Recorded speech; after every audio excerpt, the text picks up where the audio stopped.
बहिणींनो, आपल्यापैकी अनेक बहिणी ह्या गावाखेड्यात राहतात. बऱ्याच जणी अडाणी अशिक्षित आहेत. लग्नले 1500 रुपये कधी मिळणार याची आपण देवासारखी वाट पाहतो. नमस्कार लाडक्या बहीण भावांनो, लाडक्या बहिणीच्या संदर्भात सरकारकडून जी काही महत्वाची माहिती समोर आलेली आहे, तर त्याच्यामध्ये जे काही मुख्यमंत्री असतील आणि महिला व बाल विकास मंत्री ज्या आदित्यताई तटकरे आहेत, देवेंद्र फडणवीस आहेत, तर यांनी जे काही लाडक्या बहिणीच्या संदर्भात अपात्र होण्याची कारणं सांगितलेली आहेत, तर ती कारणं पहिल्यांदा समोर आलेली आहेत. आणि दुसरीकडे जे काही लाडक्या बहिणीच्या बाबतीत सरकारच्याच काही मंत्र्यांकडून सरकारला एक प्रकारे दम दिलेला आहे की 30 जून पर्यंत केवायसी ची प्रक्रिया पूर्ण करा आणि ज्या काही 80 लाख अपात्र ठरलेल्या बहिणी आहेत, तर ह्या बहिणीच्या संदर्भात त्यांच्या बाबत सकारात्मक काहीतरी निर्णय घ्या. तर नेमकं याबाबतचं काय अपडेट आहे, याबाबतची माहिती आपण पुढच्या 1 मिनिटामध्ये घेणार आहोत. तुम्ही चॅनलवर नवीन असाल तर सबस्क्राईब करायला विसरू नका. जी काही लाडकी बहीण योजना सुरू झालेली आहे, तर या बहिणीच्या संदर्भात जे काही सातत्यानं जो काही या बहिणींचा छळवाद किंवा पिळवणूक किंवा शोषण झालेलं आहे, तर ते सगळ्यात जास्त शोषण हे बाकीच्या गोष्टींपेक्षा सरकारकडून जास्त झालेलं आहे, मोठ्या प्रमाणामध्ये झालेलं आहे. थोडक्यामध्ये काय, तर सरकारला कुठलीही लाडक्या बहिणीकडून मागणी नसताना, गरज नसताना लाडक्या बहिणीने अशी कुठलीच मागणी केलेली नव्हती की आमच्यासाठी एखादी 1500 रुपयाची योजना सुरू करा.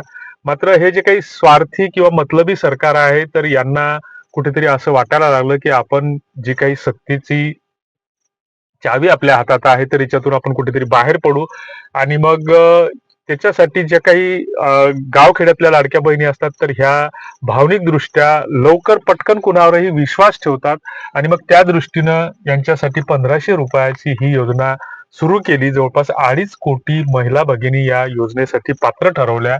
आणि मग त्याच्यानंतर 14 ऑगस्ट 2024 रोजी जेव्हा पहिल्यांदा पहिल्या टप्प्याचा लाभ या बहिणीच्या खात्याला जमा झाला, तर त्यावेळेस पासूनच सरकारने या बहिणींचा छळ करायला सुरुवात केली.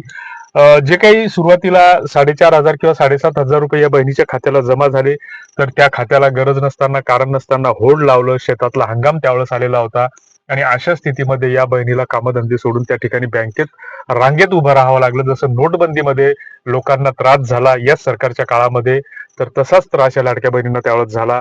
त्याच्यानंतर 18 सप्टेंबर 2025 रोजी सरकारनं कुठेतरी अपात्र आणि पात्र हे ठरवण्याच्या नादामध्ये केवायसीचा फतवा काढला आणि त्याच्यामध्ये त्या सॉफ्टवेअरमध्ये मुद्दाहून त्रुटी ठेवल्या की जेणेकरून ते चालणारच नाही.